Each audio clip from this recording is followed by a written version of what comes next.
She has been in the family longer than he has. Since before he was born and before her they had her sire and his sire before him. She was the first horse he ever sat. "We do not deal in ponies," Dad said, Bruce being the only exception, and Ma had not yet bent the road to get him yet, so they put Aaron on Mystic. She was young herself and energetic, but she must have known by the weight of him that he was precious cargo because she went slow and smooth and was always gentle.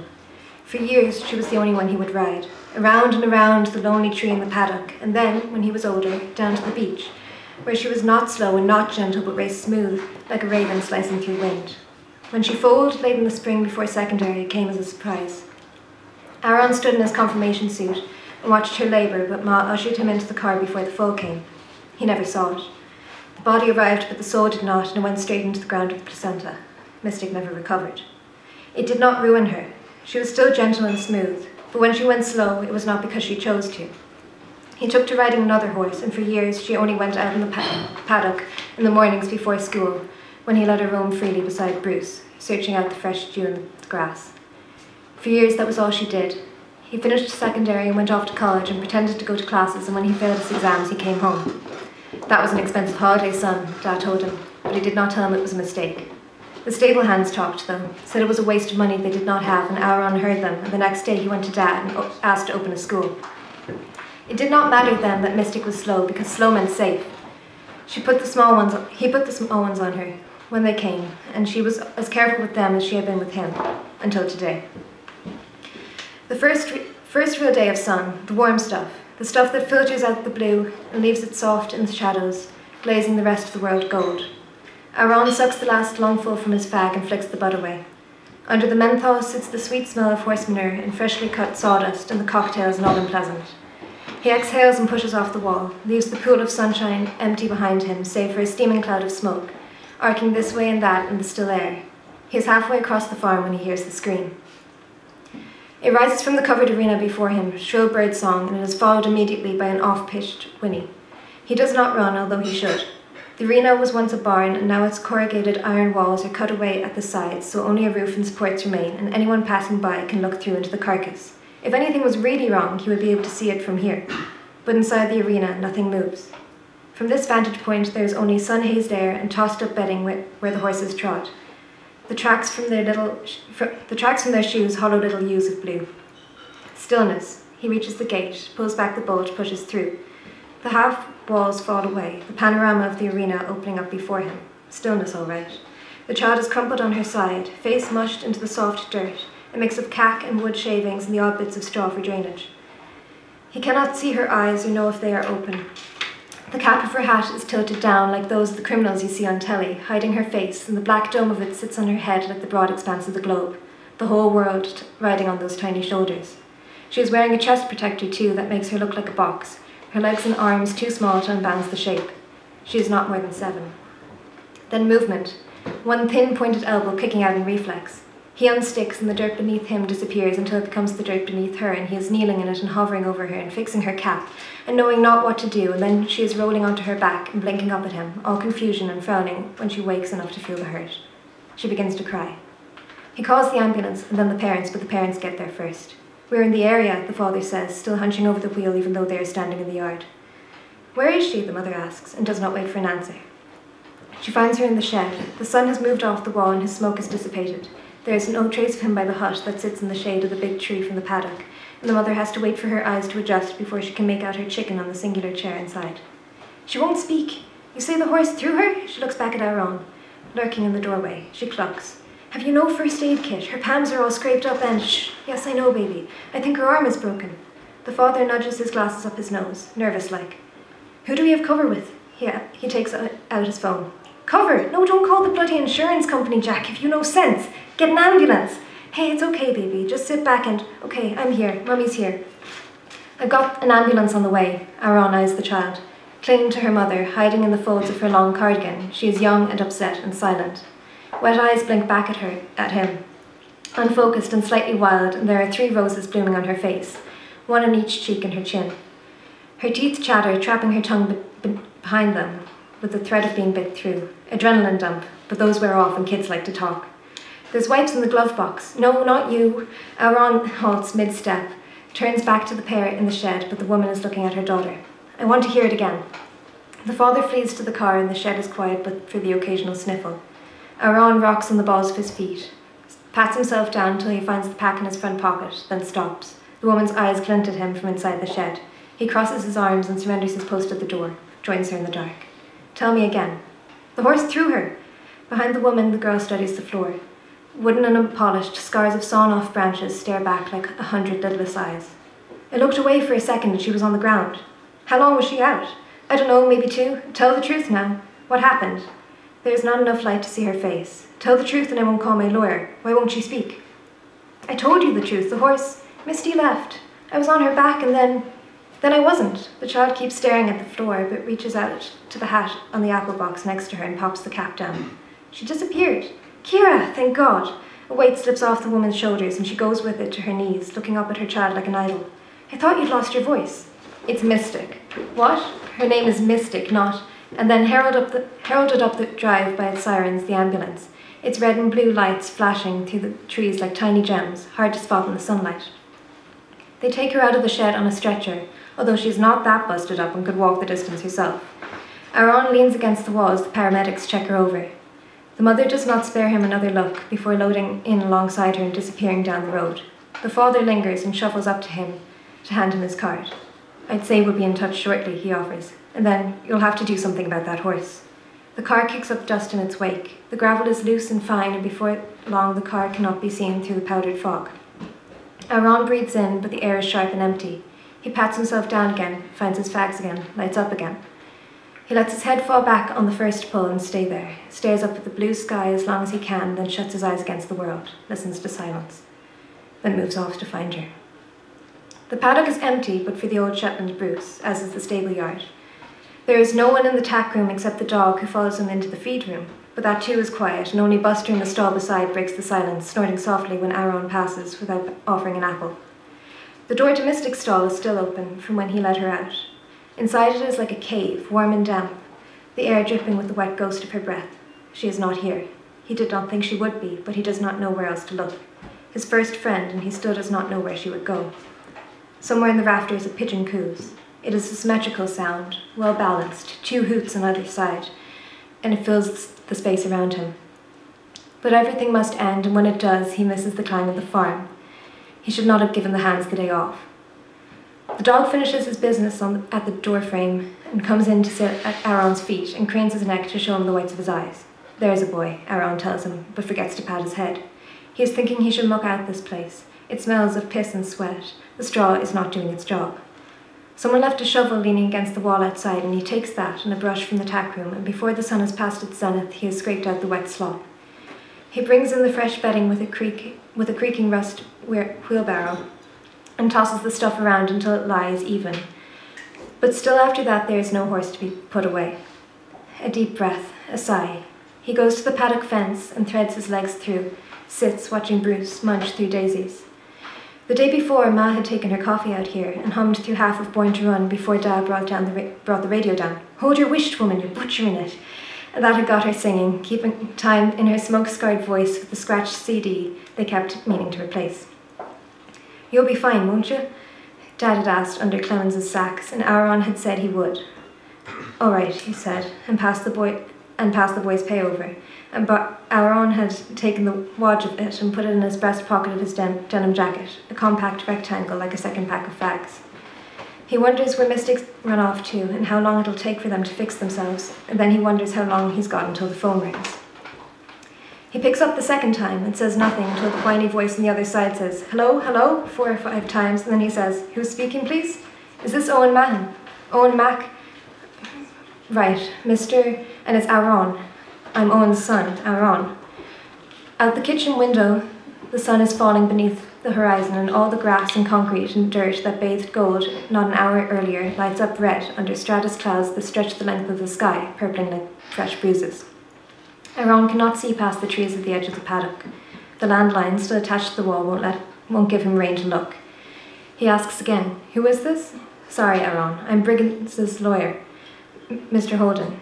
I'm calling about the accident that occurred this morning. Papers shuffle in an office somewhere far from here. Aaron, standing empty-handed in the kitchen, winds his fingers through the phone cord, twisting the curling rubber around and around. You mean what happened with the little girl? Kira, yes I do. It wasn't serious. She was fine afterwards, up and talking in no time. Not everyone involved feels the same way. The dog makes a confused noise and sits up and cocks his head. Aaron calls him to heel with a click of his fingers, but the dog does not come. He shrugs. How's that? Kira has a mild concussion and 2 broken bones, Mr. McMahon. She's currently under observation at the hospital and will probably be in all night. Huh. The dog stands up and turns in a circle and crosses to the back door and paws it, nails hissing against the wood. Aaron cringes, steps away. Yes, it's been a terrible worry for her parents, but she'll be all right. That's not why I'm calling. Mr. McMahon, are you listening? Aaron scoops the phone off the kitchen table where he left it to unlock the back door. Yes, I'm here. He left the door open in his hurry to get back, and the evening chill bites through the air and he shivers. So why are you calling? The Brigginses don't want to have to get the insurance people involved. They don't want to make this harder than it has to be. They know your business has been in a spot of trouble recently. Right. His father had not mentioned any such spot of trouble, and neither has his mother. The man on the other side hesitates before he speaks again. Aaron, is your father there by any chance? He just went out, but I'm his business partner. You can say to me whatever you've got to say to him. Another hesitation and another flick of paper. Yes, I can see that. What age are you, son? 19. Air down the phone as if the man has breathed right into the receiver. Old enough. Well, like I said, they know you don't want to get... I said... okay. Old enough. Well, like I said, they know you don't want to be getting the insurers involved, and they're fine with that, but that's good. But the man does not sound like he takes kindly to interruptions. They do want compensation for their daughter's injuries. Call it reparations. A beat while the man on the phone waits for Aaron to say something, and Aaron waits for the man on the phone to continue. The man on the phone continues. They've come up with 2 forms of payment they wanted me to communicate to you. Another beat. What are they?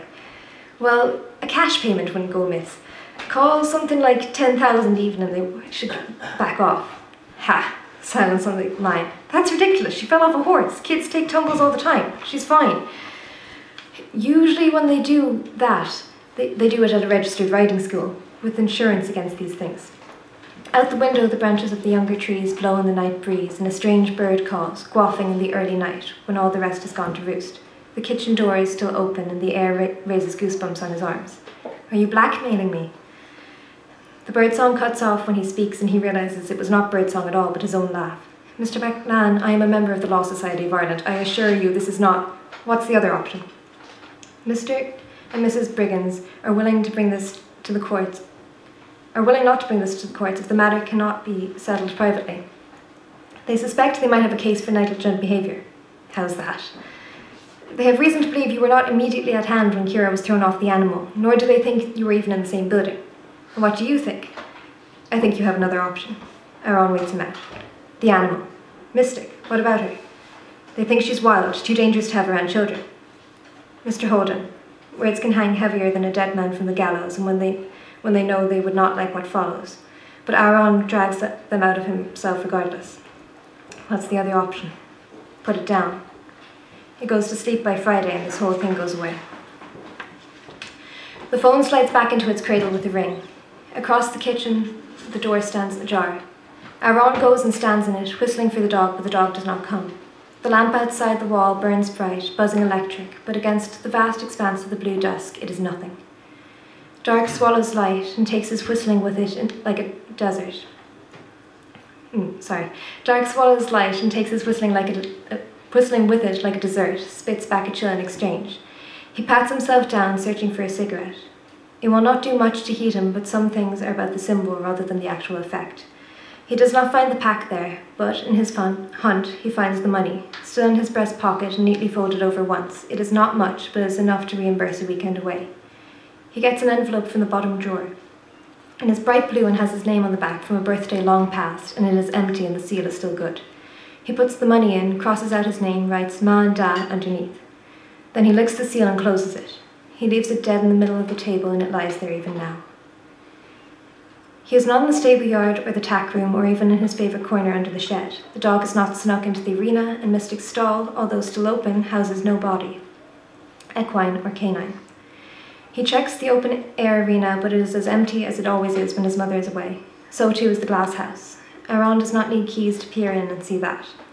It is as dark inside as it is out, and Auron carries no torch because he forgot to get batteries at the shop, yet he knows the dog is not there because there is no flash of white, only grey and blue and more grey as the blue dies away. The moon shines on nothing. But it shines nonetheless, on the long grasses of the paddock, the ones by the fence that Bruce has not gotten to yet, and on the split log that has been left as a jump in the middle of the field. On the lonely tree, the last of its family, the sole survivor of what was once a forest, standing regent over it all, and on the cluster of mist below it. All of it glints silver in the grey scale. The dog sits in its shadow by the gate. He is silver too, in parts, black and silver where he should be white. And he does not come when Auron calls. He looks up and around, but just waits for Auron to join him, and so Auron does. What are you doing, boy? The dog leans into his hand, but makes no sign of standing. He points his nose into the paddock, ears falling back like he smells something that is not right. Auron follows his gaze. The enclosure is empty. He brought Bruce back to his stall hours ago. There is nothing, only fog. But that is not right. It is a dark night, but mild, late spring, and the moon is out. There should not be any fog. Yet there it sits, a wisp behind the tree, dense so you cannot see through it. It is low too and does not rise halfway up the tree, about 3 times the height of a man, just right to conceal a horse. When she steps forward, smooth and steady and graceful, the white air clings to her as if it does not want to let her go. It forms a film over her coat, and when it dissipates, the colour becomes absolute, a shadow. The night would swallow her if the moon was not so bright. As it is, she stands apart. She was never a dark horse. She was born white and greyed over the years, yet she is dark now. If it were not for the carriage of her head, or the peculiar way of her ears, or the peculiar way one of her ears twitches before the other catches up, or the way one of her forelocks is slightly shorter than the other one, she could be another horse. But she is not another horse. In body and in habit she remains the same. It is only her colour that has changed.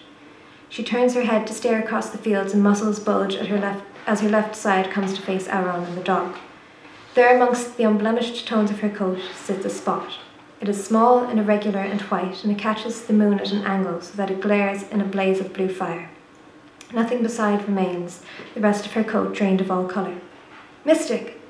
Like the dog before her, she does not come when called. Unlike the dog, she does not wait for him to approach either. The word flies through the silence, but it does not reach her. Gone, away over the fence to her left, down past the stable yard with the tack room and the feed room, past the stalls where Buster and the others sleep, clopping a tattoo of hooves that is sure to wake Bruce. The aged pony dozes light now, like an old man waking 6-7 times a night at the creak of every door, and she passes her own stall with its door still swinging and the pigeons' coos vibrating within the stone walls, and she hesitates but goes on her way, further to the farmhouse and its open back door, and farther until she is shrinking, a toy horse on the horizon line. He does not let her disappear. He cannot catch up, but the gap between them will not grow as fast if he runs, and so he does. The dog tears after him, howling, a train of 3 carriages pursuing the one after the other, with the ring of hooves, the slap of feet, the crack of a bark. The farm becomes as loud as any station, an evening chorus to break the day's silence. He crashes onto the lane behind the house, hidden in spurts of overgrowth and Japanese knotweed and nettles that tear at his face, his arms, his legs as he battles by. The path is more forgiving to the dog. His muscles weave like long grass in and out of the branches, with such ease that he soon overtakes Auron and comes up at the crossroads. He pauses, swings his head from either side, but there is no scent. When Auron emerges, bloody furrows cover his cheeks like cat scrawls, and his breath is gone, and there is no sign of her. The dog looks at Auron, despairing brown eyes glinting in the light. Then he throws back his head and laments. It's all right, you don't have to come any further. He leaves him there at the border between lane and beach, slipping down the side road to the left, down the steep mud path, losing his footing and sliding for real now, falling, stumbling to the end of the slope. On pebbles and coarse sand and seaweed, she stands and she waits. She is barely visible now, barely audible. The dark sea pulls at her, or maybe she pulls at it, a black hole devouring everything around her, and its whispering crash and retreats steals her snorted breath from the air. Only the bright spot on her neck shines out, a prominent star. The rest cannot be seen. Yet somehow she holds Auron's gaze with her own. Somehow they know when the other nods, and he knows she is years younger, and she knows he is nearly a man grown. She knows she is loved, and he knows that he cannot help. All these things they know fall sheer and choking over the beach. But the web of it is not enough to stop him from moving when she does, running when she runs, chasing her into the waves, water soaking his jeans and weighing him down, salt sucking at his skin. He cannot match her, cannot go as deep, feet, calves, thighs, groin, waist, chest. The water meets the same point in both of them, but he is shorter, taken faster. She looms in front of him, an invisible presence, black coat against a black sea, but then a wave pushes him up, just enough to see her, and she stands a black horse against a midnight blue sky. Then the water lets him down and she is gone. On the surface, a froth bubbles, churns, forms a circle and begins to steam. It rises, dancing, white streams twisting in and out of each other's lives, floating into the heavens. But that cannot be seen from afar. From afar there is only this, a fluke of light glinting in the night that could, if you squint, look like something to navigate by. Thank you.